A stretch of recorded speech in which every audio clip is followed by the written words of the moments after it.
English to Burmese translation. Now answer this question with total honesty, he said at last, screwing up his courage.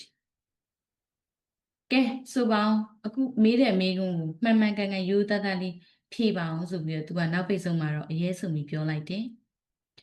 Would you give up everything you had learned until then? All the possibilities and all the mysteries that the world of magic could offer you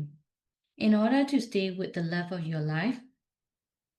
ဒီချိန်နေထိရအောင်မင်းသင်ယူခဲ့တဲ့အရာတွေအားလုံးဒီမော်ပညာရဲ့နဲ့ပတ်သက်တဲ့နန်းနေစမ်းကြတဲ့အရာတွေအားလုံးဖြစ်နိုင်နေရှိတဲ့အရာတွေအားလုံးမင်းကို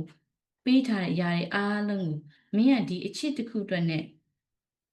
ဆုံးလို့ဖို့ဆုံးဖြတ်လိုက်မှာလား Brida looked away. Brida တနေရာကိုညှိကြည့်နေလိုက်တယ် Around her lay the mountains and the forests, and down below, the lights in the village were beginning to come on. သူမနာမှာရှိနေတဲ့ဒီတောင်တန်းတွေတောတောင်တွေဒီအရာတွေအားလုံးနဲ့နောက်ပြီးတော့အဲ့ဒီနားမှာအောက်နားမှာရှိနေတဲ့အောက်ခြေဘက်မှာရှိနေတဲ့ရွာလေးမှာဆိုရင်မီးရောင်လေးတွေကစတင်ပြီးတော့ပေါ်ထွက်လာပြီဒါညနေပိုင်းညပိုင်းရောက်လာလို့မီးတွေစပြီးထိန်နေလာပြီလို့ပြောရပေါ့နော်